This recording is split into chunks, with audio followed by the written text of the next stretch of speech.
Hallelujah, hallelujah. सभी को जय मसीह की। आज के सुंदर दिन में प्रभु आप सबको बहुत आशीष करे, बहुत आशीष करे। खासकर आज का वचन है लय व्यवस्था, जो खासकर 23 23 अध्याय का हम लोग जब 33 पढ़ते हैं, 33 झोपड़ियों का पर्व।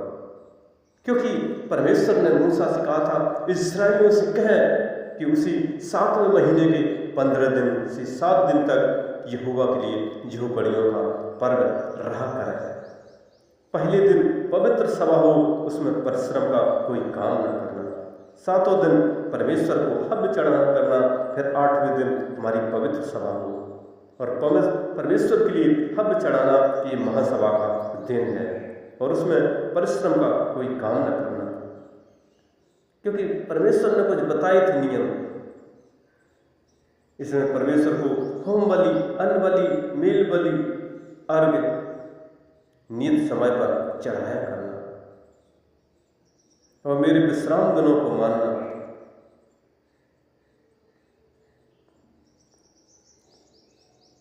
और 7वें महीने के 15 दिन को जब तुम देश की उपज को इकट्ठा कर चुको,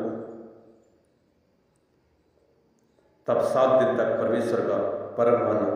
पहले दिन परम विश्राम हो और 8वें दिन परम विश्राम हो। और पहले दिन तुम अच्छे अच्छे वृक्षों की उपज, खजूर के पत्ते, घने वृक्षों की डालियां और नालों के वचनों लेकर अपने परमेश्वर के सामने 7 दिन तक आनंद करना। प्रति वर्ष 7 दिन तक यहोवा के लिए ये पर्व माना करना। क्योंकि परमेश्वर ने बता दिया था कि हर साल 7 दिन तक परमेश्वर के लिए ये त्योहार मनाना है, पर्व मनाना है और तुम्हारी पीढ़ी पीढ़ी से सदा की ये विधि ठहरे। और 7 दिन तक तुम झोपड़ियों में रहा करना। और जितने इस्राएली हैं जन्म से, वे सब के सब झोपड़ियों में रहे। और इसलिए कि तुम्हारी पीढ़ी पीढ़ी के लोग जान रखें कि जब ये परमेश्वर हम इस्राएलियों को मिस्र देश से निकाल कर ला रहा था, तब उसने उनको झोपड़ियों में दिखाया था, मैं तुम्हारा परमेश्वर हूँ। क्योंकि परमेश्वर बता रहे हैं कि परमेश्वर ने मिस्र की गुलामी से अपने लोगों को छुड़ाया था और आज भी वो अपने लोगों को हर एक प्रॉब्लम से छुड़ाता है। इसलिए उसकी महिमा करें। क्योंकि परमेश्वर इस पृथ्वी पर रहे, बड़े बड़े उन्होंने अद्भुत कार्य किए और आज भी वो स्वर्ग के सिंहासन पर विराजमान है। लेकिन वो जब पृथ्वी पर थे, यूहन्ना 14 में हम लोग दिखते हैं, यूहन्ना 14 में हम लोग जब दिखते हैं, क्योंकि जब परमेश्वर यीशु मसीह कहते हैं कि तुम्हारा मन व्याकुल ना हो, परमेश्वर पर विश्वास रखो। यीशु मसीह कह रहे हैं परमेश्वर पर विश्वास रखो, मुझ पर भी विश्वास रखो।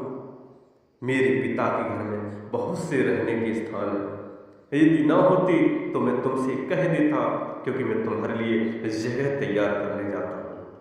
क्योंकि यहाँ यीशु मसीह बता रहे हैं, और यदि मैं जाकर तुम्हारे लिए जगह तैयार करूँ तो फिर आकर तुम्हें अपने यहाँ ले जाऊँगा, और कि जहाँ मैं रहूँ वहाँ तुम भी रहो। क्योंकि यीशु मसीह के चेला थे और वो कहते थे कि हम कहाँ जाएंगे, लेकिन यीशु मसीह ने कहा था कि जहाँ मैं जाता हूँ तो वहाँ का मार्ग जानते हो। थोमा ने उससे पूछा, हे प्रभु हम नहीं जानते, क्योंकि थोमा वही था जो खासकर इजराइल से इंडिया आया था, अपने भारत आया था।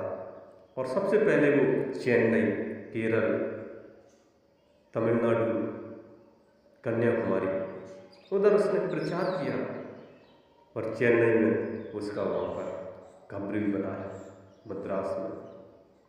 देखते हैं अपने भारत में ही ये थोमा का कब्र भी बना है।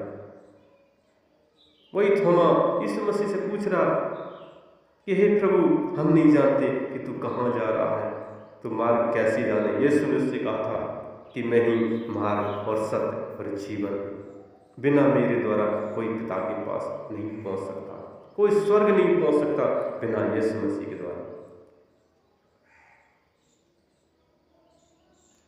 और फिलिप्पुस कहने लगा कि प्रभु मुझे पिता को दिखा दो। तो यीशु ने उससे कहा था, हे फिलिप्पुस, मैं इतने दिन से तुम्हारे साथ हूँ, क्या तुम मुझे नहीं जानता? जिसने मुझे देखा है उसने पिता को देखा है। तू क्यों कहता है कि पिता को हमें दिखा? क्या तू विश्वास नहीं करता कि मैं पिता में हूँ और पिता मुझ में है? ये बातें जो मैं तुमसे कहता हूँ अपनी ओर से नहीं कहता, परंतु पिता मुझ में रहकर अपने काम करता है। मेरा विश्वास करो कि मैं पिता में हूँ और पिता मुझ में है, नहीं तो मेरे कामों के कारण मेरा विश्वास करो। क्योंकि प्रभु यीशु मसीह बता रहे हैं, जो मैं काम करता हूँ उसके कारण विश्वास करो कि मैं पिता में हूँ, पिता मुझ में है। क्योंकि वो यीशु मसीह अंधों को आंखें देते थे, लंगड़ों को चलाते थे, गूंगों को बोली देते थे, कोड़े को छूकर शुद्ध कर देते थे, पानी पर चलकर दिखाया, 5-5 रोटी से 5,000 लोगों को खिलाया, 4-4 दिन के मुर्दे जीवित कर देते थे, लाजर जैसे कब्र में दफन था और यीशु मसीह ने जीवित किया था। मेरे प्रभु के लोगों, उस प्रभु पर विश्वास करो, क्योंकि वो महिमा का पिता है,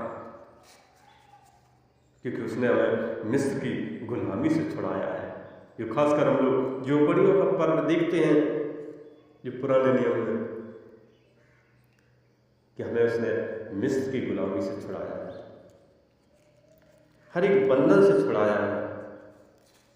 इसलिए हम परमेश्वर की महिमा करें, आराधना करें, प्रार्थना करें, जय जयकार करें,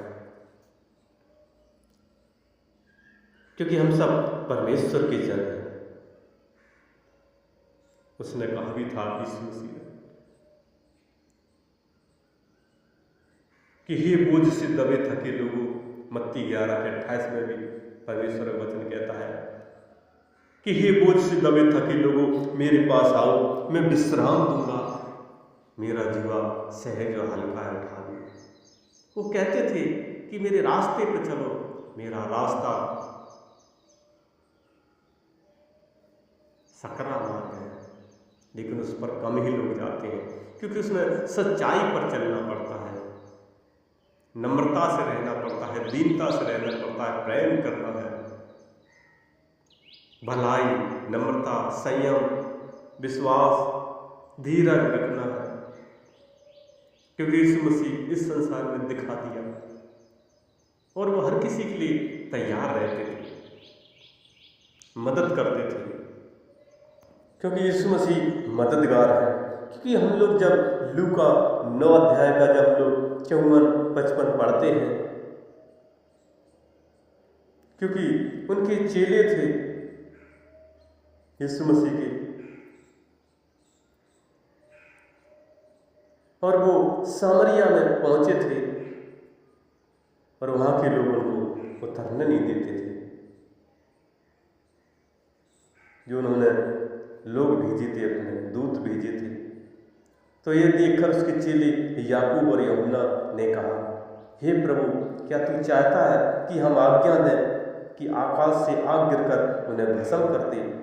परंतु उसने फिरकर उन्हें डांटा और कहा, तुम नहीं जानते कि तुम कैसी आत्मा के हो, क्योंकि मनुष्य का पुत्र जो यीशु मसीह है, लोगों के प्राणों को नाश करने नहीं वरन बचाने के लिए आया है। वो उद्धार करने के लिए आया है, वो किसी को मारने नहीं आया। इसलिए मेरे खुदा के लोगों, यीशु मसीह इसलिए आया कि लोग से वो प्रेम करता था, हर इंसान से वो मोहब्बत करता था। प्रेम ही परमेश्वर है, आत्मा ही परमात्मा है। इसलिए हमें आत्मा में सत्य, सच्चाई होनी बहुत जरूरी है। एक दूसरे के लिए प्रेम रहना है, नफरत निकालनी है। इसलिए मेरे प्रभु के भक्तों, परमेश्वर की जय जयकार करो, क्योंकि उसने हमें गुलामी से छुड़ाया है, उस मिस्र की गुलामी से छुड़ाया है, उस अंधकार से छुड़ाया है। इसलिए उसकी महिमा करें, उसकी आराधना करें, प्रार्थना करें। यही झोपड़ियों का पर्व है, जो आज हम देखते हैं। हमें उसने अंधकार से छुड़ाया है।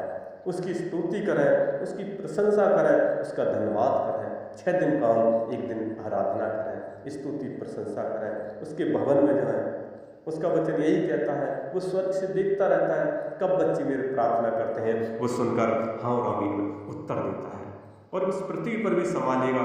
जब यहाँ से जाओगे तो स्वर्ग में भी संभालेगा, क्योंकि किस दिन यहाँ से जाना पड़े किसी को मालूम नहीं, पल भर में जाना पड़ता है, एक सेकंड में ही प्राण निकलते हैं। इसलिए उस परमेश्वर की महिमा करें, आराधना करें, प्रार्थना करें, और इस वचन के द्वारा प्रभु आप सबको बहुत आशीष करें। और हमारा अगला वीडियो देखने के लिए हमारे इस नए चैनल को आप लाइक और सब्सक्राइब जरूर करें, जरूर करें, जरूर करें। धन्यवाद, धन्यवाद।